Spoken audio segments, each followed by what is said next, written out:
Ethan Cole never flaunted his success. He lived in a nice but unassuming house in an upscale neighborhood, drove a well-kept SUV, not a flashy sports car, and dressed like any other guy in town. To his neighbors, mostly doctors, surgeons, and hospital administrators, Ethan was a mystery. He didn't seem to have a job, yet he was always around, walking his dog mid-morning, golfing on weekdays, or reading on his porch while they rushed off to work. Maybe he inherited money, they whispered at dinner parties. Maybe he owns a business. Dr. Patel, a cardiologist next door, finally asked him one day, "Ethan, I have to know, what exactly do you do?" Ethan just smiled.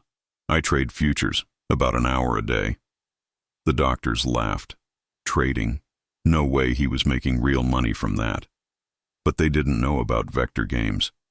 Years ago, Ethan had stumbled upon the strategy, a precise, rules-based approach to trading futures that let him extract profits from market movements while minimizing risk. Unlike most traders who chased breakouts or got wrecked by leverage, he used vector games to anticipate liquidity shifts and institutional moves before they happened. At first he had doubts. The markets were ruthless, and success didn't come overnight. But after months of discipline, tweaking his strategy, and sticking to strict risk management, Ethan cracked the code.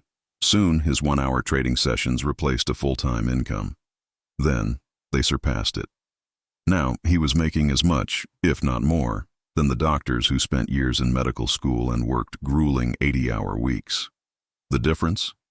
Ethan was done for the day before they finished their first surgeries. One night at a neighborhood barbecue, Dr. Patel's wife, a pediatrician, asked him, "So you just wake up, trade for an hour, and that's it?" "Pretty much," Ethan said, flipping a burger. "Then I spend the rest of the day doing whatever I want." They stared at him. A guy with no medical degree, no residency, no pager going off at all hours, yet living just as well as, if not better than, the professionals around him.